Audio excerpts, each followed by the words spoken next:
दोस्तों, आज हम बात करेंगे भारत में सांप्रदायिक राजनीति के उदय का। How did communal politics emerge in India. क्योंकि भारत तो एक बहुत पुराना देश है। सदियों से यहाँ अलग अलग धर्म के लोग रहते आए हैं। और थोड़े से मैं बता दूं कि यहाँ जो क्रिश्चियनिटी है वो पहली शताब्दी से आ गई थी, सेंट थॉमस के माध्यम से मलाबार तट पर। और इस्लाम भी यहाँ 7वीं शताब्दी में आ गया था, अरब व्यापारियों के माध्यम से। और यहाँ के धर्म तो है ही, बुद्ध धर्म है, जैन धर्म है, सिख धर्म का उदय भी हुआ मध्ययुगीन काल में। तो ये सब धर्म के लोग आपस में रहते थे, पर सांप्रदायिक राजनीति नाम की चीज़ नहीं थी। तो यहाँ हमें ये समझना चाहिए कि सांप्रदायिक राजनीति जो है वो राजाशाही के युग में नहीं आती। ये जो पहले का युग था उसमें ज़मींदारी व्यवस्था थी, राजाशाही थी, कोई इस प्रकार से चुनाव की प्रथा नहीं थी।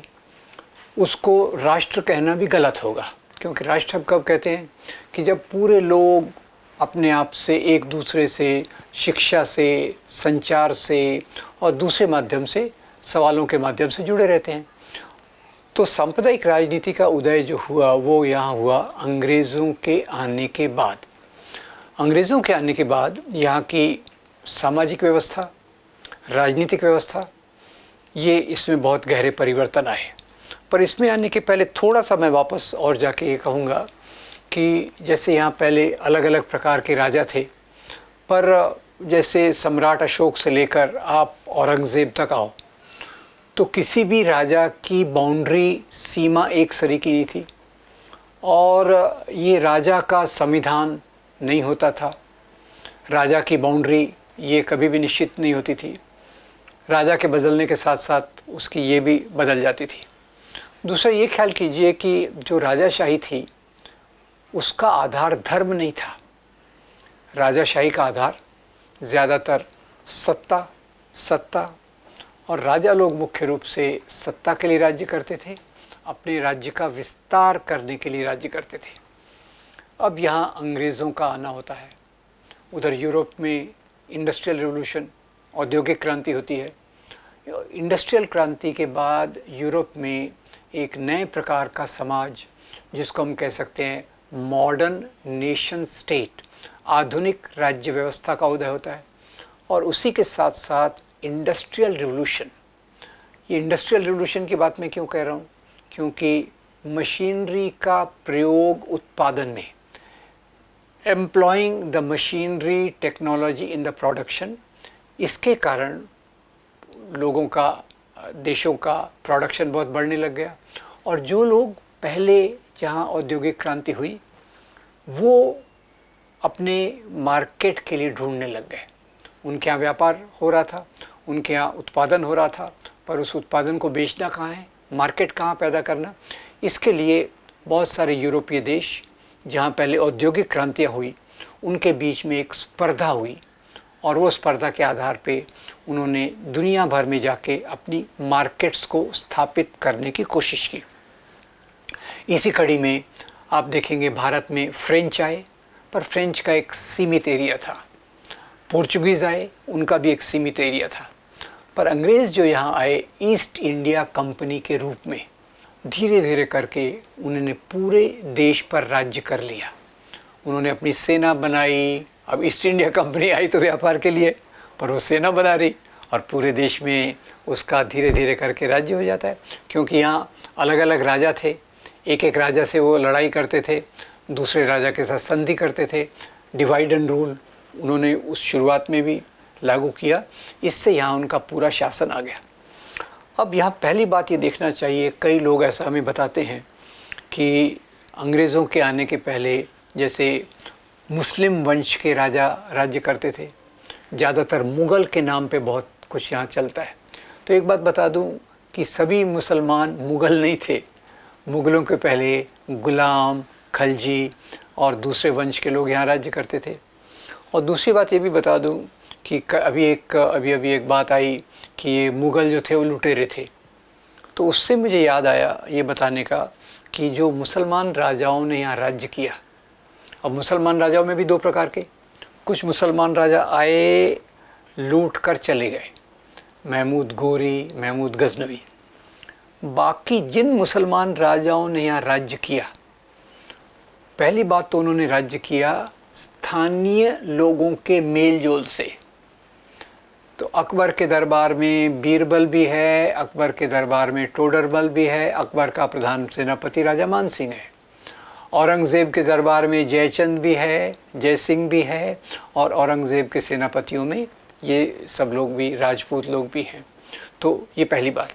दूसरा, अभी ये बहुत चल रहा है टीवी पे कि मुग़ल जो थे वो लुटेरे थे। तो सवाल है कि अकबर ने यहाँ जो टैक्स वसूल किया, राजा लोग टैक्स वसूल करते थे, लगान, उसकी तरफ से लोग ज़्यादा ख्याल नहीं करते कि राजाशाही का मुख्य समस्या हिंदू मुसलमान नहीं थी। राजाशाही की मुख्य समस्या जो थी वो थी किसानों से क्रूरता से, निर्दय तरीके से लगान वसूल करना, और राजाओं की सेना पड़ोसी क्षेत्रों में जाके लूटमार करना। ये हर जगह होता था। पर जो मुसलमान राजाओं ने दिल्ली, आगरा से राज्य किया, वो यहाँ की संपत्ति लूट कर बाहर नहीं ले गए, यहीं रहे, यहीं मरे, इसी मिट्टी में खाक हो गए। इस बात को ज़रा ख्याल कीजिएगा। खैर, तो राजाशाही को हिंदू मुसलमान के रूप में क्यों देखा गया, उस पर हम आएंगे। जैसे हमारे छत्रपति शिवाजी महाराज, महाराष्ट्र के बहुत लोकप्रिय राजा, उनकी सेना भी सूरत तक गई लूटमार करने, बंगाल तक गई लूटमार करने।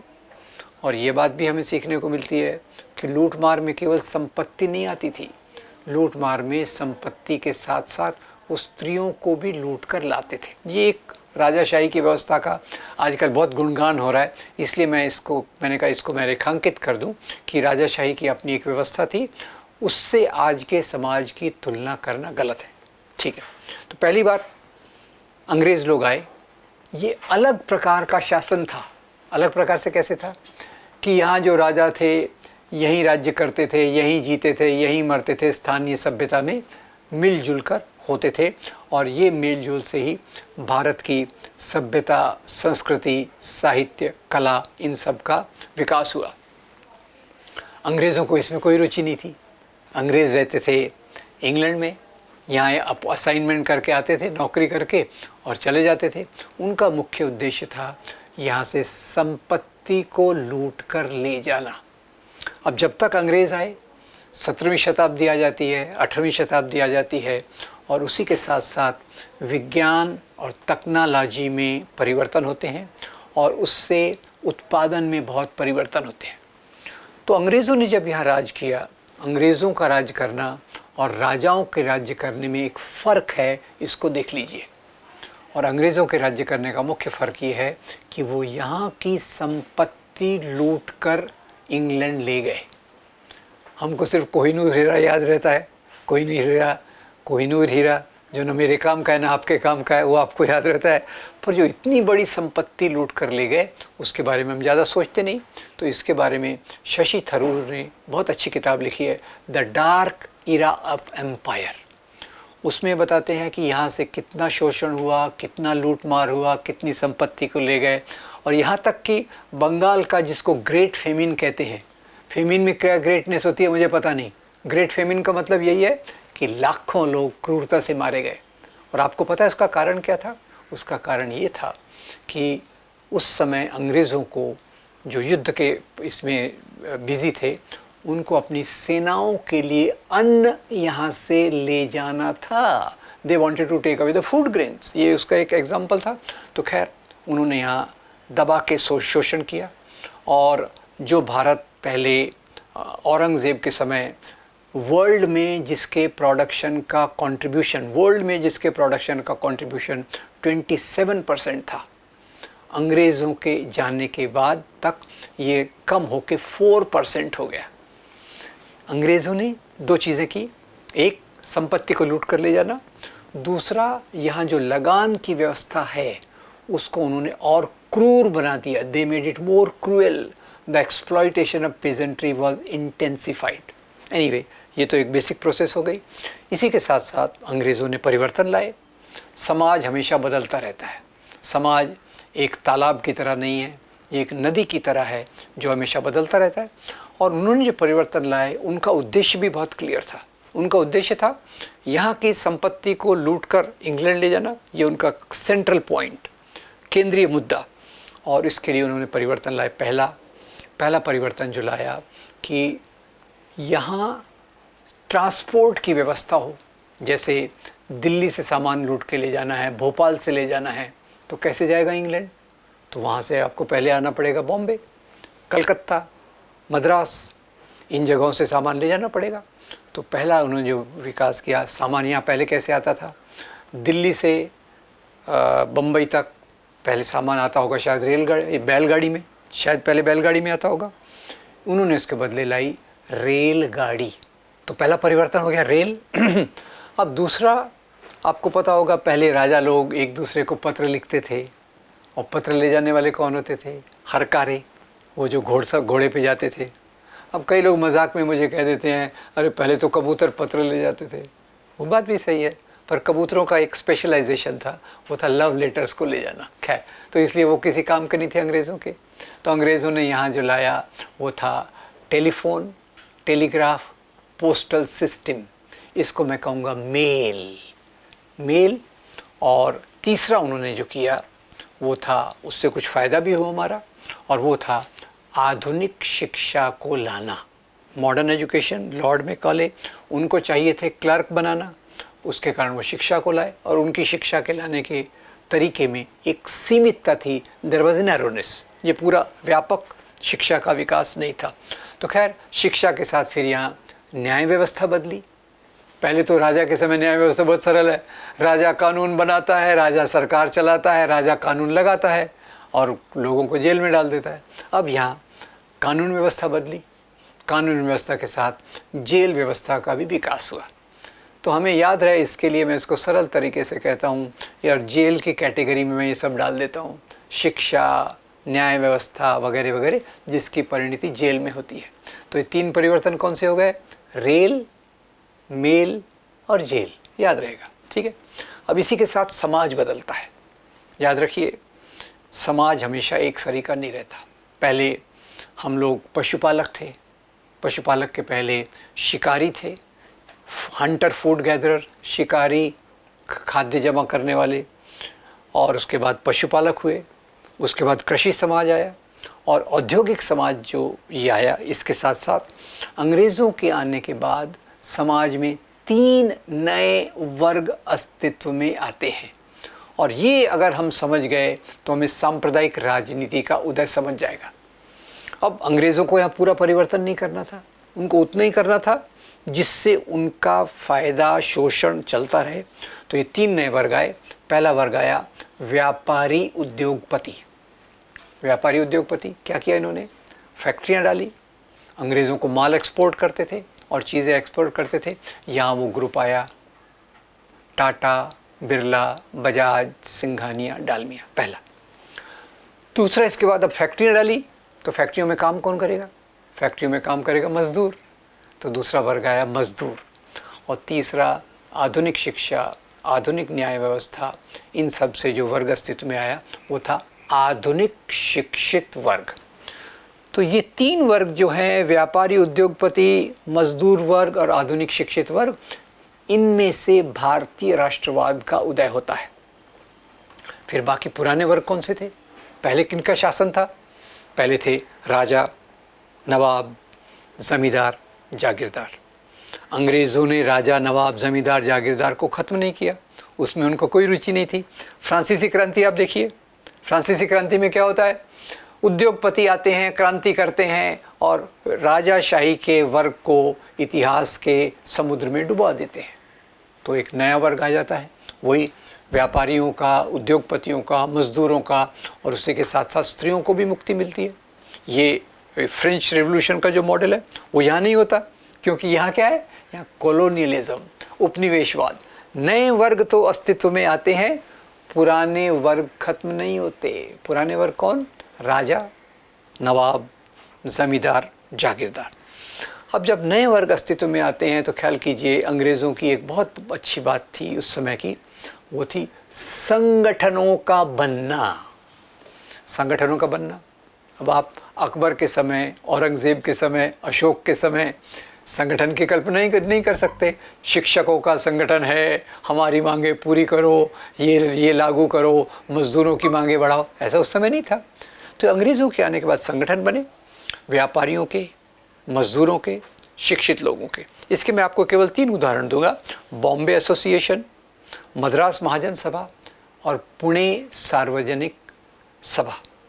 अब इनके कारण इस प्रकार के करीब 300 के करीब ऐसे संगठन बने। अब ये संगठन बाद में जाकर मिलते हैं कलकत्ता में 1883 में, और इसमें से वो तय करते हैं कि हमें एक ऐसे पार्टी की ज़रूरत है, हमें एक ऐसी राजनीतिक पार्टी की ज़रूरत है जो हमारी मांगों को सरकार तक ले जा सके। अब ये तो उभरते वर्ग हो गए। अब राजा नवाब ज़मींदार जागीरदार क्या करेंगे? वो इस समय असहाय और कमज़ोर महसूस कर रहे हैं। क्यों? जैसे मैंने आपको ये 3 परिवर्तन बताए, उसी के साथ साथ 2 और परिवर्तन हो रहे थे, वो बहुत महत्वपूर्ण हैं हमारे सामाजिक विकास के लिए। और पहला परिवर्तन था ज्योतिराव फुले द्वारा शिक्षा को दलितों तक पहुंचाने का काम करना। अब लॉर्ड मैकॉले तो आए, लॉर्ड मैकॉले ने शिक्षा तो इंट्रोड्यूस की, पर वो जो दलित यहाँ इतने हज़ारों साल से डरा है कि आप किताबों को हाथ लगाओगे तो वो अपवित्र हो जाएंगी, आप मुंह से वेदोच्चार करोगे तो आपकी जीभ काट ली जाएगी, वो शिक्षा कैसे लेगा? तो ज्योतिराव फुले बहुत क्रांतिकारी तरीके से शिक्षा को दलितों तक ले जाते हैं।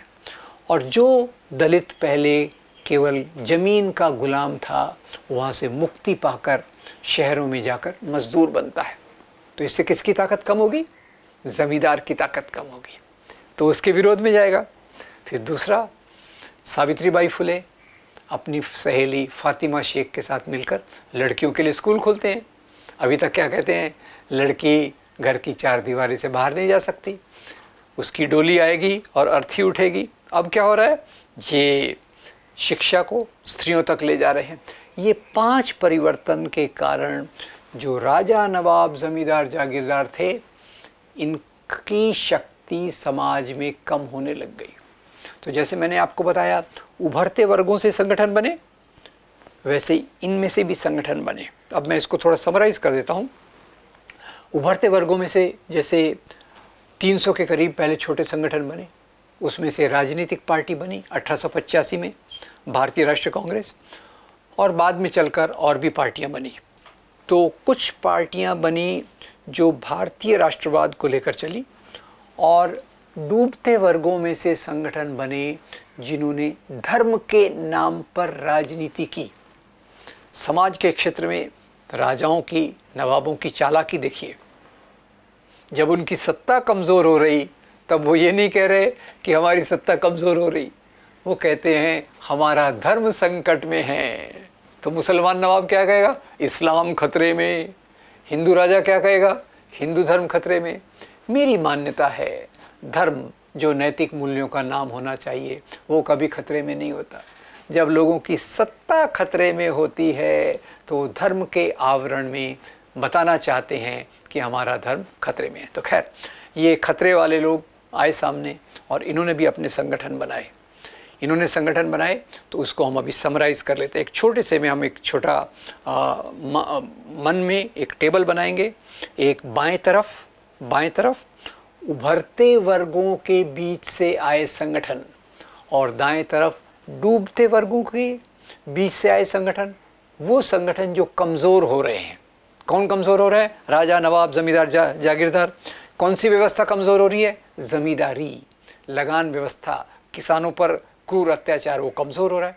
तब ये 3 संगठनों को मैं इधर से बताता हूँ, उभरते वर्गों में से 3 को, इनको मैं डूबते वर्ग कहूँगा, पर दुर्भाग्यवश वो डूबे नहीं और उनकी विचारधारा बार बार वापस आती रही। तो उभरते वर्गों में से जो संगठन आए उसको मैं प्रतिनिधि केवल 3 नाम लूँगा। पहले उनके लीडर्स के नाम लूँगा, फिर उनके संगठनों का नाम लूँगा। और ये 3 व्यक्ति में से पहले व्यक्ति हैं शहीद भगत सिंह। आपको याद होगा शहीद Bhagat Singh, Hindustan socialist republican association, Naujawan Bharat सभा। तो इसमें आप नौजवान भारत सभा को याद रखिए। दूसरे व्यक्ति यहाँ जो आते हैं भीमराव बाबा साहब अम्बेडकर, भीमराव बाबा साहब आम्बेडकर बहुत संगठन बनाते हैं, लगातार एक के बाद एक। इंडिपेंडेंट लेबर पार्टी से लेकर चलते हैं और आखिर में रिपब्लिकन पार्टी ऑफ इंडिया की रूपरेखा रखते हैं। और तीसरे संगठन का नाम भी आप गेस कीजिए। तीसरे संगठन में मैं एक के बदले 4 नाम ले रहा हूँ। ये 4 नाम कौन से हैं? मौलाना अबुल कलाम आज़ाद, एनी बेसेंट, सरदार बलदेव सिंह और मोहनदास करमचंद गांधी। नाम गेस कर सकते हैं आप? भारतीय राष्ट्रीय कांग्रेस। तो मैं अभी एक शेक्सपियर वाला सवाल आपके सामने रख रहा हूँ। शेक्सपियर कहते हैं नाम में क्या रखा है, गुलाब को उसकी महक से जानिए। पर मैं यहाँ बता रहा हूँ कि राजनीतिक संगठनों के नाम में उनका एजेंडा छिपा होता है। तो इधर देखिए, नौजवान भारत सभा, रिपब्लिकन पार्टी ऑफ इंडिया, भारतीय राष्ट्रीय कांग्रेस। और अब ये जो वर्ग डूब रहे हैं, कमज़ोर हो रहे हैं, उनकी ज़रा ख्याल कीजिएगा। शुरू में इनमें केवल राजा होते हैं, नवाब होते हैं, ज़मींदार होते हैं, जागीरदार होते हैं। बाद में चलकर कुछ शिक्षित लोग, सवर्ण लोग, संभ्रांत लोग इनके साथ जुड़ जाते हैं, इनको लीडरशिप देते हैं और इनके साथ काम भी करते हैं। इनकी विचारधारा को वो किताबों पे लाने का काम करते हैं। और इसलिए इनके मैं 3 नाम लूँगा, उसको आप गेस कर सकते हैं अपने मन में। पहले हैं Mohammad Ali Jinnah, a brilliant lawyer, जो सेक्युलर के रूप में शुरू होते हैं और बाद में जाके कौन सी पार्टी का लीडरशिप करते हैं? मुस्लिम लीग। दूसरे आजकल सावरकर बड़े चर्चा में हैं। सावरकर जो अंडमान की जेल में थे, अंग्रेज़ों से बार बार माफ़ी मांग कर आए, छूट कर आए और उनको कुछ लोग वीर भी कहते हैं। तो सावरकर कौन सी पार्टी के अध्यक्ष बने? हिंदू महासभा। जिन्ना मुस्लिम लीग, सावरकर हिंदू महासभा। हिंदू महासभा क्या, मुस्लिम लीग क्या कहती है? हमको मुस्लिम राष्ट्र चाहिए, पाकिस्तान। सारांश में कर रहा हूँ। हिंदू महासभा क्या कहती है? हम तो अनादिकाल से हिंदू राष्ट्र हैं, मुसलमानों को यहाँ हमारे मातहत रहना पड़ेगा। और इसी विचारधारा को लेके एक तीसरा संगठन बनता है जो आज का सबसे बड़ा संगठन है, जिसकी रूपरेखा करना बड़ा मुश्किल है। और उस संगठन से जुड़े हुए सैकड़ों हज़ारों संगठन हैं और उसका नाम है राष्ट्रीय स्वयंसेवक संघ। राष्ट्रीय स्वयंसेवक संघ को कौन सा राष्ट्र चाहिए? हिंदू राष्ट्र। तो मैं ज़रा दोनों नामों को आपको सोचने के लिए मजबूर करता हूँ कि दोनों नामों के पैटर्न को देखिए। नौजवान भारत सभा, रिपब्लिकन पार्टी ऑफ इंडिया, भारतीय राष्ट्रीय कांग्रेस। मुस्लिम लीग, हिंदू महासभा, हिंदू राष्ट्र के लिए आरएसएस। आशा है आपका सामने मेरा उद्देश्य क्लियर हो गया होगा। उभरते वर्ग के लोग जो आधुनिक भारत से जुड़े हैं, जो भविष्य को देख रहे हैं, जो भविष्य बनाना चाहते हैं, जो भविष्य में एक सुनहरा गोल्डन पीरियड देखना चाहते हैं, वो अपने नाम के सामने धर्म नहीं लगाते। वो धर्म को मानते हैं, धर्म का पालन करते हैं। यहाँ मैं आपको थोड़ा साइड ट्रैक लेकर चलूँ कि इस समय 2 व्यक्तियों का मैं आपको उदाहरण दूंगा।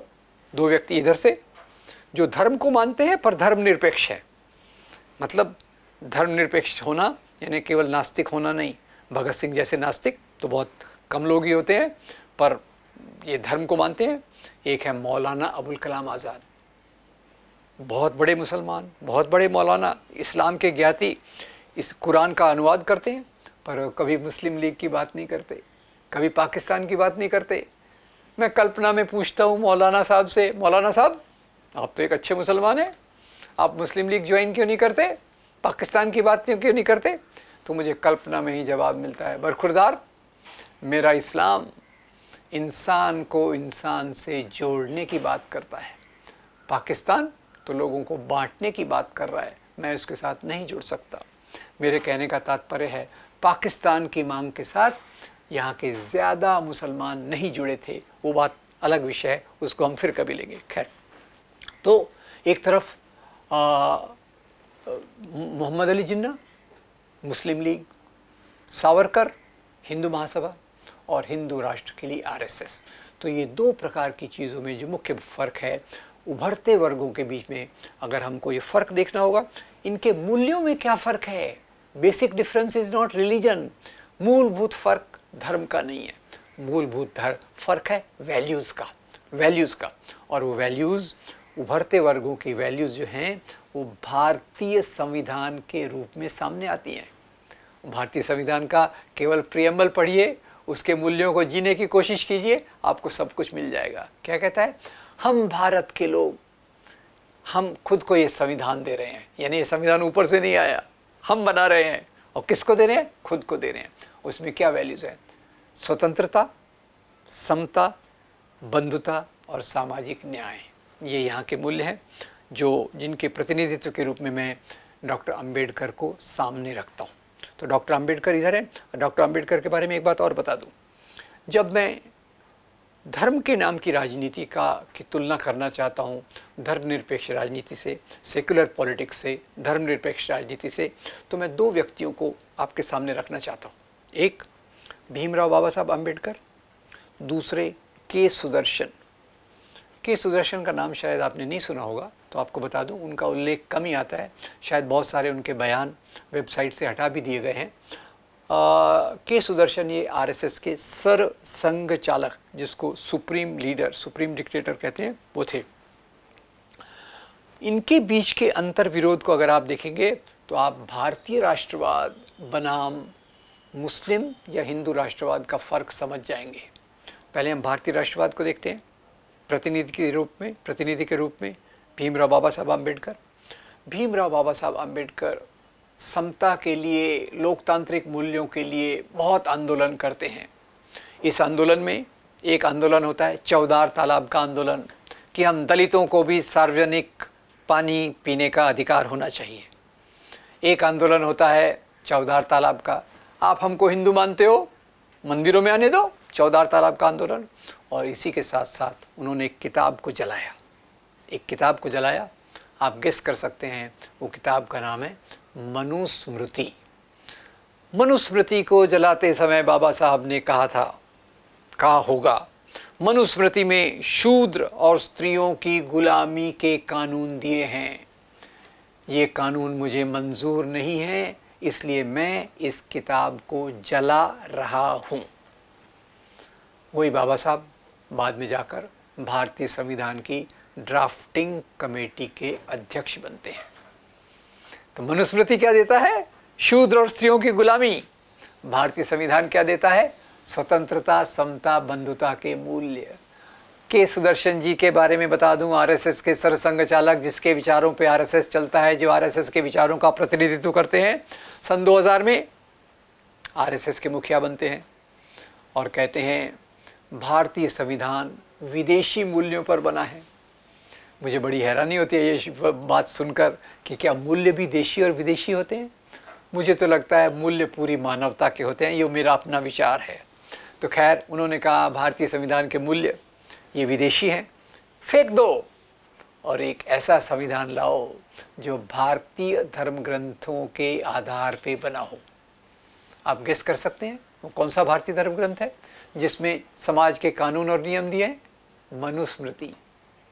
तो इधर देखिए, बाबा साहब कह रहे हैं मनुस्मृति जलाओ, भारतीय संविधान लाओ, और धर्म के नाम पे चलने वाली राजनीति कह रही है मनुस्मृति को लाओ, भारतीय संविधान हटाओ। और ये बात आपको कई बार सुनने को मिलती होगी जो उस परिवार से जुड़े हुए लोग हैं। खैर, अब इसको यहाँ हम ये समझ गए कि हिंदू राष्ट्रवाद का हिंदू धर्म के नैतिक मूल्यों से कोई लेना देना नहीं है। मैं बात कर रहा था कि एक तरफ से उभरते वर्गों के बीच में से 3 प्रकार के संगठन आए, उसमें से एक का प्रतिनिधित्व जैसे भगत सिंह करते हैं नौजवान भारत सभा के रूप में, भीमराव बाबा साहब अम्बेडकर दूसरे का करते हैं जिनकी परिणति होती है रिपब्लिकन पार्टी ऑफ इंडिया में, और तीसरा संगठन जो है उसने पूरे देश के आज़ादी के आंदोलन का नेतृत्व किया। और ये तीसरे संगठन में मौलाना अबुल कलाम आज़ाद, एनी बेसेंट, सरदार बलदेव सिंह और मोहनदास करमचंद गांधी। तो आशा है आप उम्मीद कर लिए होंगे। पार्टी का नाम भारतीय राष्ट्रीय कांग्रेस, भारतीय राष्ट्रीय कांग्रेस जिसने आज़ादी के आंदोलन का नेतृत्व किया। तो यहाँ 3 संगठन जिन्होंने भारतीय राष्ट्रवाद के साथ चले, उनके नाम के सामने धर्म का नाम नहीं है। नौजवान भारत सभा हो, रिपब्लिकन पार्टी ऑफ इंडिया हो या भारतीय राष्ट्रीय कांग्रेस हो, और जो संगठन राजाओं, नवाबों, ज़मींदारों की विचारधारा से निकले उसके नाम उनके नाम के सामने धर्म का नाम है, जबकि उनका कोई वास्ता धर्म से नहीं है। वो धर्म के नाम पर लोगों को मोबिलाइज करना चाहते हैं, लोगों को साथ लाना चाहते हैं, और उनका एजेंडा उस प्रकार का होता है। अभी मैं बात करूँगा कि अभी हम मुस्लिम सांप्रदायिकता को छोड़ देते हैं, वो एक अपने बड़ा विषय है कि पाकिस्तान के बनने के बाद ज़्यादा मुस्लिम सांप्रदायिकता तो पाकिस्तान चले गए। यहाँ जो तत्व रहे वो एक डिफेंसिव सुरक्षात्मक तरीके से मुस्लिम समाज के अंदर उन्होंने अलग समस्या पैदा की। उसके बारे में मैं बात नहीं करूँगा। मैं मुख्य रूप से बात करूँगा आरएसएस की, भारतीय जनता पार्टी की, जो आज की सांप्रदायिक राजनीति का नेतृत्व कर रहे हैं। जो आज की सांप्रदायिक राजनीति के, तो आरएसएस ने क्या किया? हिंदू महासभा थी, आरएसएस डायरेक्टली खुद होकर राजनीति के क्षेत्र में नहीं गया। इन्होंने एक ट्रेनिंग मॉड्यूल बनाया। ट्रेनिंग मॉड्यूल बहुत सरल था, क्योंकि यहाँ कई बार मुझे लगता है कि कम्युनिस्टों के ट्रेनिंग मॉड्यूल में और आरएसएस के ट्रेनिंग मॉड्यूल में थोड़ा कंपेयर कर दिया जाए तो अच्छा होगा। कम्युनिस्टों का ट्रेनिंग मॉड्यूल बहुत कठिन है। वो class structure, accumulation of capital, ये पढ़ो वो पढ़ो। आरएसएस में बहुत सरल है, वेरी इजी। हम अनादिकाल से हिंदू राष्ट्र थे। अनादिकाल की परिभाषा क्या है नहीं पता, पर खैर हम अनादिकाल से हिंदू राष्ट्र थे। हिंदू शब्द कब आया? 8वीं शताब्दी में, पर हिंदू राष्ट्र अनादिकाल से है। हमारे बीच में हमारी मजबूती का कारण वर्ण व्यवस्था है, और मुसलमानों के आने के बाद वर्ण व्यवस्था, जाति व्यवस्था में ऊंच नीच आ गई।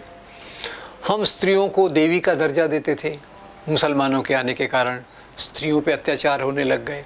तो पूरा जो दोष समाज व्यवस्था का है, मनुस्मृति के मूल्यों का है, उसको विदेशियों पर डालकर, एक तो पहले उनको विदेशी कहना, देशी विदेशी की कल्पना पहले नहीं थी।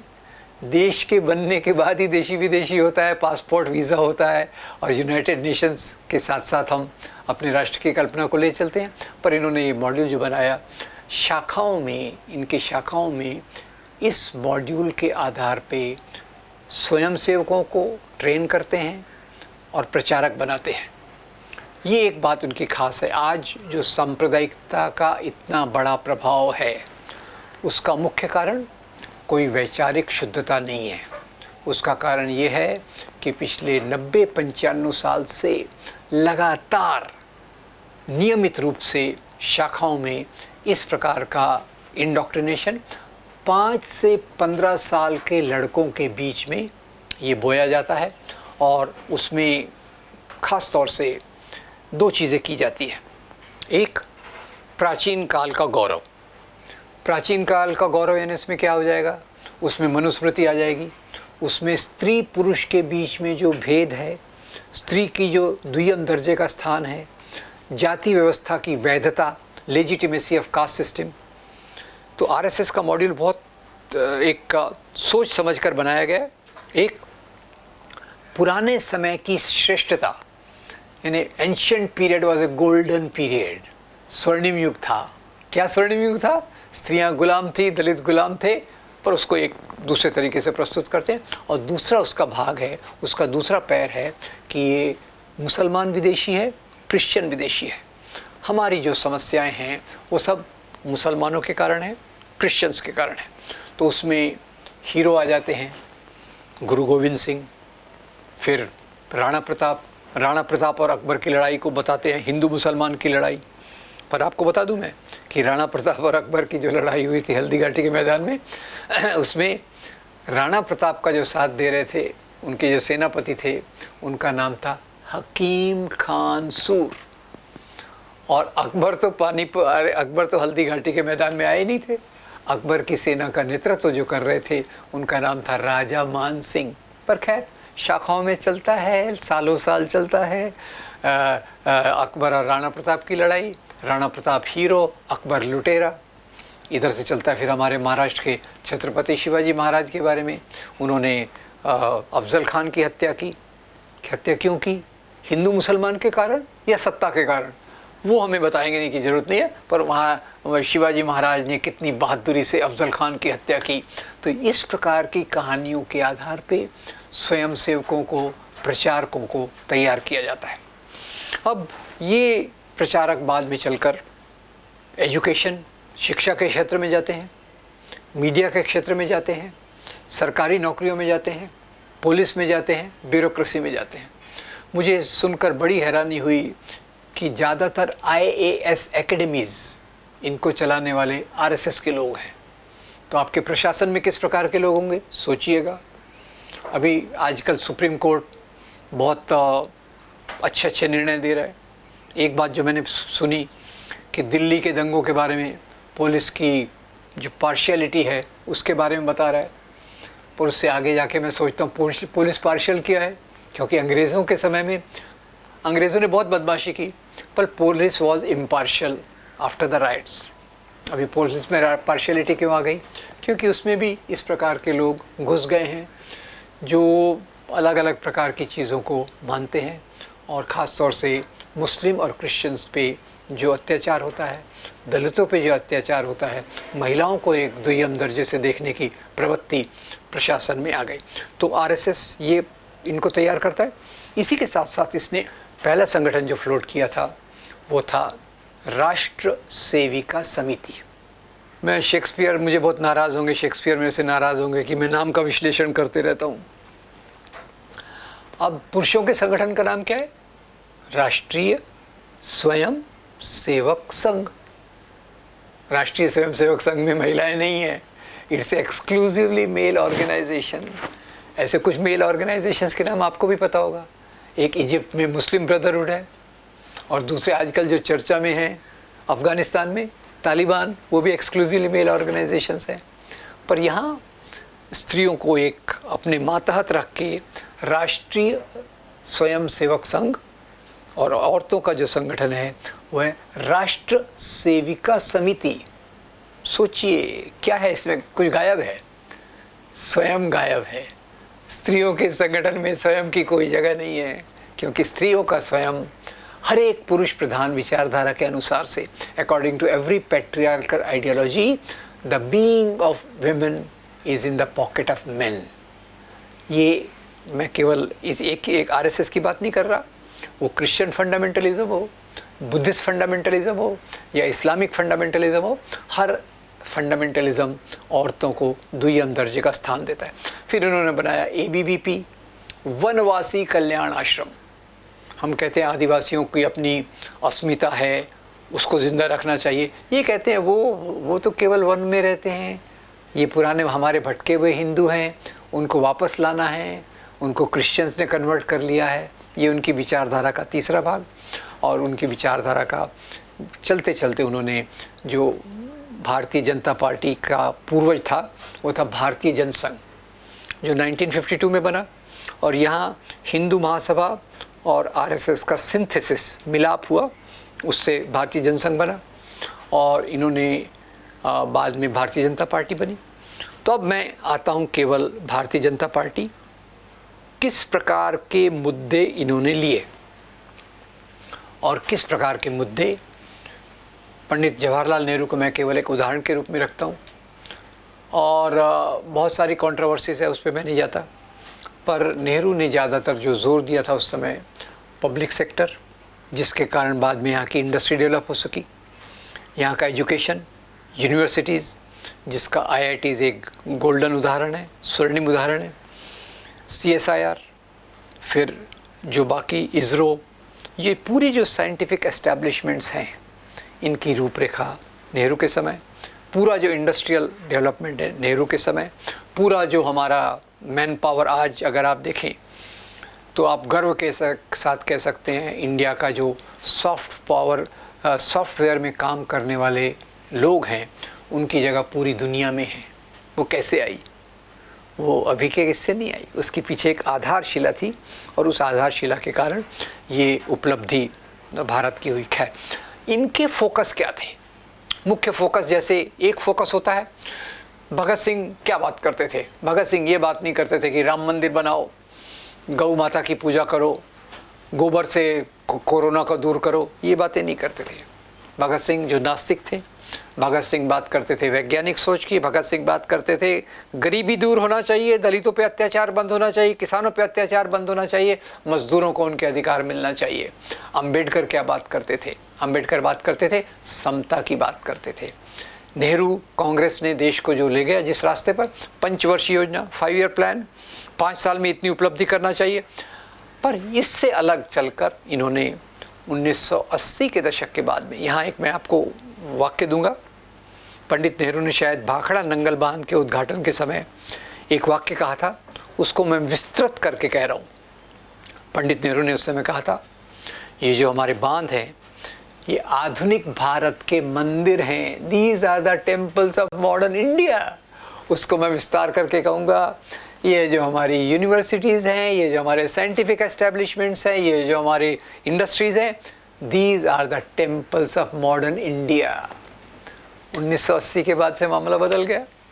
वो बोले हर एक मस्जिद के नीचे एक टेम्पल है, मस्जिद तोड़ो, टेम्पल बनाओ और बड़े गौर से बनाओ, पूरा पैसा उसमें लगाओ, लोग भूखमरी से मर रहे हैं, नो प्रॉब्लम, अनएम्प्लॉयमेंट है, नो प्रॉब्लम, किसान आत्महत्या कर रहे हैं, नो प्रॉब्लम, मंदिर बनना चाहिए, गाय की पूजा होना चाहिए, गोबर से नहाना चाहिए, गोमूत्र से सब बीमारियों को दूर करना चाहिए। ये इनकी पॉलिटिक्स के पीछे राज क्या है? और इसके पीछे जो आज सामाजिक चेतना बढ़ रही इन सब संगठनों के कारण, जैसे मैंने आपको बताया आरएसएस की शाखाएं पिछले 7 साल में डबल हो गई हैं। पहले भी बढ़ रही थी, पिछले 7 साल में डबल हो गई है। भारतीय जनता पार्टी को आप देख रहे हैं, और यहाँ मैं लाना चाहता हूँ भारतीय जनता पार्टी सत्ता में कैसे आई, उसमें सत्ता, क्योंकि अगर हमें देखना है कि इसको दूर कैसे करना है तो हमें ये देखना पड़ेगा कि ये सत्ता में आए कैसे, इनका आधार क्या है। तो येल यूनिवर्सिटी का ये रिसर्च कहता है, पहली बात, दंगे होते नहीं हैं, दंगे करवाए जाते हैं, और जहाँ भी दंगे करवाए जाते हैं उसके बाद उस क्षेत्र में भारतीय जनता पार्टी पहले से ज़्यादा मजबूत हो जाती है। ख्याल कीजिए, समाज में मेरी समझ है, पड़ोसी के लिए प्यार, समाज के लिए प्यार एक स्वाभाविक बात है, नफरत को पैदा किया जाता है। Hate is artificial, love is natural, this is what I think. खैर, तो नफरत कैसे पैदा की गई? नफरत पैदा की गई, मुसलमान राजा आक्रामक, मुसलमान राजा मंदिर तोड़े, ज़बरदस्ती से इस्लाम फैलाया, वो लंबा टॉपिक है, उस पर मैं नहीं जाऊँगा, पर वो सब चीज़ों के बारे में अलग अलग जगह पे मैंने बात की है। मुसलमानों के खिलाफ नफ़रत पैदा की गई, क्रिश्चियंस के खिलाफ नफ़रत पैदा की गई, उसके आधार पे पैस्टर ग्रैहम स्टेन्स का मर्डर हुआ, कंधमाल का वायलेंस हुआ, ये सब चीज़ें जो हुई। तो पहली बात, फिर से मैं येल यूनिवर्सिटी के रिसर्च पे आ जाता हूँ जिसका उल्लेख है। तो 5 लेवल पे मैं इसको देखूँगा।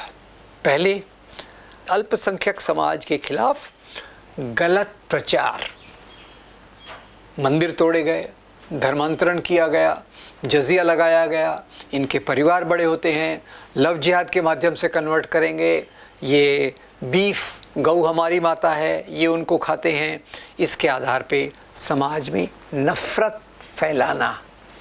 नंबर 1, मिसकंसेप्शंस, गैर समझ के आधार पे हिंसा करवाना। यहाँ मैं आपको निवेदन करूँगा कि आप कभी वो तमस नाम का एक सीरियल है भीष्म साहनी का, बहुत सुंदर है, ज़रूर देखिएगा कि किस प्रकार से दंगे भड़काए जाते हैं। लीडर लोग पर्दे के पीछे रहते हैं। दंगों में मरने वाला लीडर नहीं होता, दंगों में मरने वाला वो व्यक्ति होता है जो सड़क पे आम मुश्किल से अपना रोजगार करता है।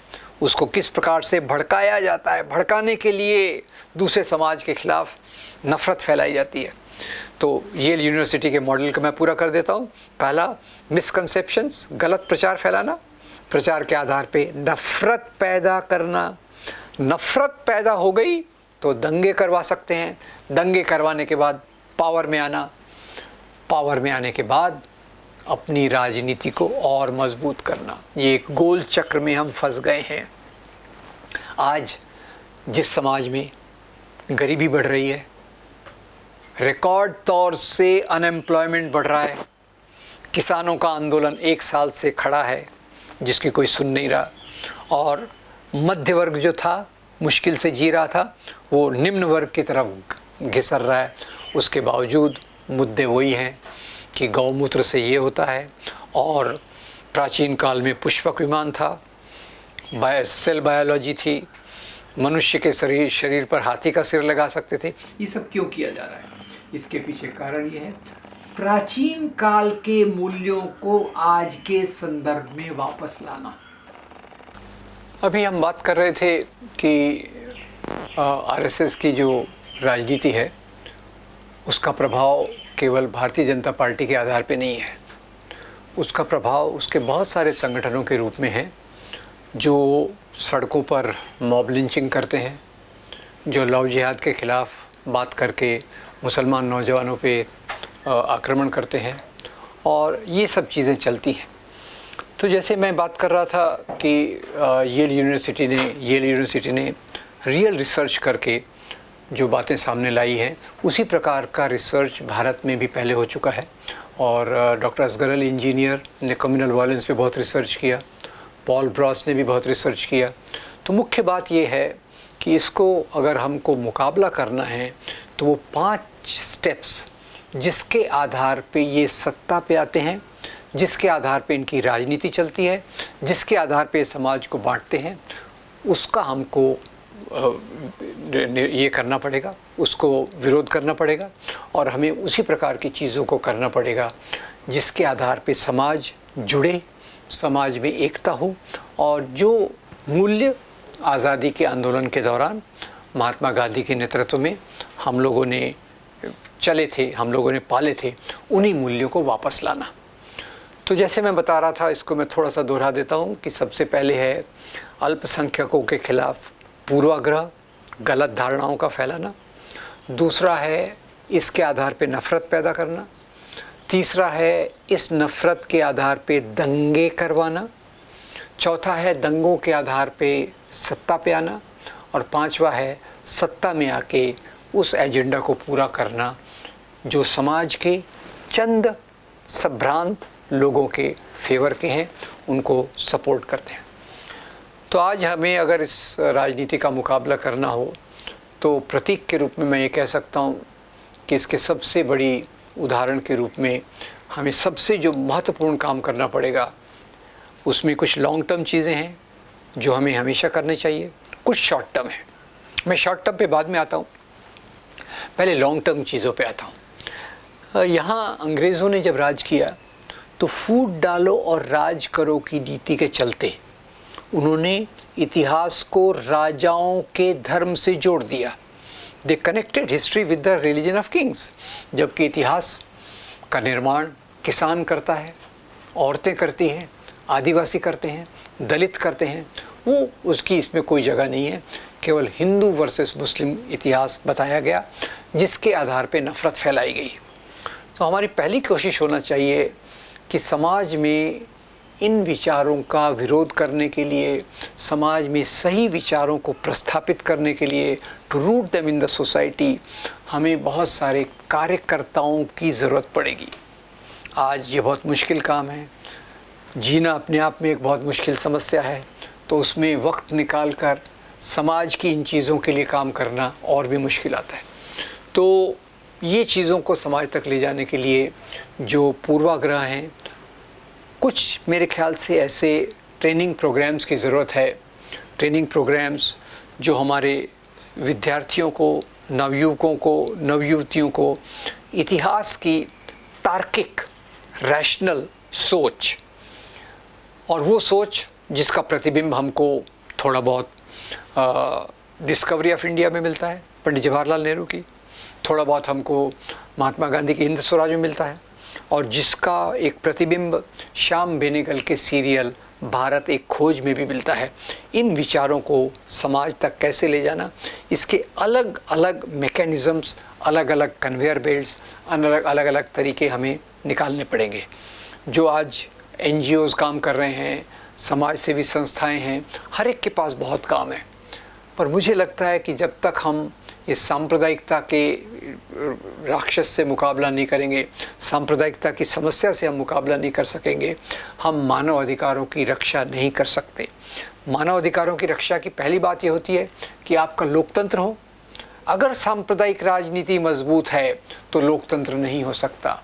आप देख रहे हैं इसमें एक अथॉरिटेरियन स्टेट, एक व्यक्ति की तानाशाही, एक पार्टी की तानाशाही, एक विचारधारा की तानाशाही ये समाज में है, जिसके चलते समाज में असहिष्णुता है।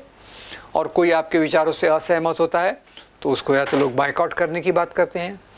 अगर जावेद अख्तर साहब कहते हैं कि तालिबान के कुछ गुण आरएसएस से मिलते जुलते हैं तो उनको तुरंत बायकॉट कर दिया जाता है।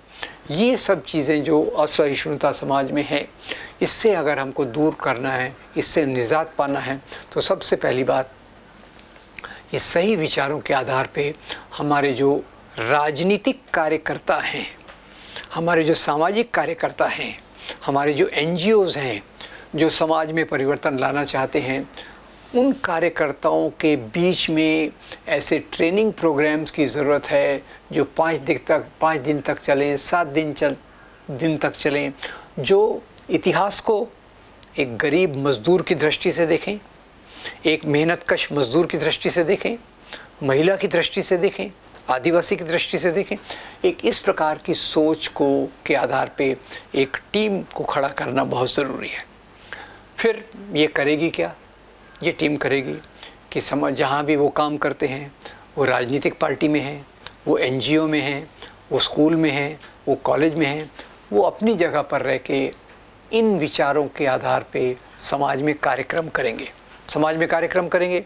ये कार्यक्रम बातचीत के हो सकते हैं, ये कार्यक्रम सांस्कृतिक हो सकते हैं, और ये कार्यक्रमों का एक केंद्र बिंदु के लिए मुझे लगता है पूरे देश में एक शांति केंद्र, पीस सेंटर्स का एक जाल बनना चाहिए।